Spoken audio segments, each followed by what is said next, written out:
So ఎవరైనా online లో ఒక మంచి సెకండ్ హ్యాండ్ స్కూటీ కానీ బైక్ కానీ తీసుకోవాలనుకుంటున్నారా? అయితే ఈ వీడియో మీకోసం. వీడియో చివరి వరకు చూసి నచ్చితే లైక్ చేసి సబ్స్క్రైబ్ చేయండి. సో ఇప్పుడున్న జనరేషన్ లో చాలా మంది ఒక మంచి బడ్జెట్ లో స్కూటీ కానీ బైక్ కానీ తీసుకోవాలని చూస్తూ ఉంటారు. బట్ ఎక్కడ తీసుకుంటే మనకు బాగుంటుందని ఎవరికి తెలియదు. సో మనందరికి తెలిసిన వెబ్సైటే OLX. సో ఈ OLX లో మన స్కూటీస్ తీసుకోవాలన్నా బైక్స్ తీసుకోవాలన్నా చాలా మంది ఆలోచిస్తూ ఉంటారు. అండ్ చాలా మంది ఫ్రాడ్ చేస్తూ ఉంటారని చాలా మంది చెప్తూ ఉంటారు.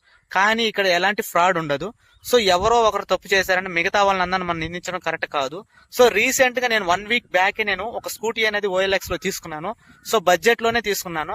సో ప్రెసెంట్ మార్కెట్ లో బైక్స్ వాల్యుయేషన్ చూస్తే ఆల్మోస్ట్ 80,000, 90,000, 1 lakh అబౌవ్ ఉన్నాయి. అవి స్కూటీస్ కానీ బైక్స్ కానీ రేట్స్ అయితే బేభత్సంగా పెరిగిపోయాయి. ఈ స్కూటీ 2018 అండ్ ఒక ఎంప్లాయీ యూజ్ చేస్తున్నాడు. సో స్కూటీ అయితే ఎక్కడా కూడా ఎటువంటి డ్యామేజ్ అయితే లేదు. చాలా కండిషన్ గా చాలా నీట్నెస్ గా ఉంది. అండ్ నేను తీసుకునేటప్పుడు అతను ప్రైస్ 33,000-34,000 చెప్పాడు. అండ్ నేను కొంచెం రిక్వెస్ట్ చేస్తే ఆల్మోస్ట్ నాకు 28,000, 29,000 ఆ రేంజ్ కి వచ్చింది. స్కూటీ అయితే ఎక్సలెంట్ గా ఉంది. చాలా ఒక్కసారి ఈ స్కూటీ స్పెసిఫికేషన్స్ అయితే చూద్దాం.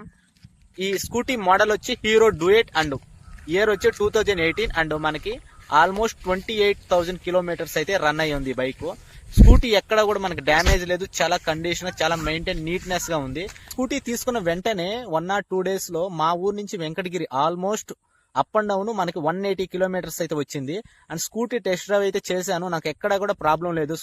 ఆన్లైన్ లో ఎవరైనా సెకండ్ హ్యాండ్ స్కూటీస్ కానీ బైక్స్ కానీ తీసుకునే ఒక్కసారి OLX లో చెక్ చేసి మీ బడ్జెట్ తగ్గ స్కూటీ కానీ బైక్ కానీ తీసుకోండి. సో ఒకవేళ బైక్ తీసుకునే ముందు మీరు చెక్ చేసుకోవాల్సిన డాక్యుమెంట్స్ ఏంది?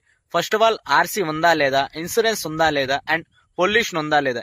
ఈ 3 అనేది మ్యాండేటరీగా ప్రతి ఒక్క బైక్ అనేది చెక్ చేసుకోవాలి. అండ్ దానికి ఏమైనా యాక్సిడెంట్ హిస్టరీ ఏమైనా ఉందా అది కూడా చెక్ చేసుకోవాలి. మీరు చెక్ చేసుకోవాల్సిన ఇంకో విషయం ఏంటంటే బైక్ ఓనర్ ఎవరు, బైక్ మన స్టేటా కాదా అది కూడా చెక్ చేసుకోండి. అండ్ సో ఇన్ కేస్ మీకు బైక్ గురించి ఏమీ తెలియకపోతే మీకు దగ్గరలో ఉన్న మెకానిక్ ని తీసుకెళ్లి బైక్ చెక్ చేపించి తీసుకోండి. సో అప్పుడే మీకు ఎలాంటి డౌట్స్ ఉండదు. First of all bike engine ఎలా ఉందో చెక్ చేసుకోండి. And bike domes, side domes, టైర్లు ఎలా ఉన్నాయి అవి కూడా చెక్ చేసుకోండి. అండ్ ఈ బైక్ స్పెషల్లీ మా మదర్ కోసం తీసుకున్నాను.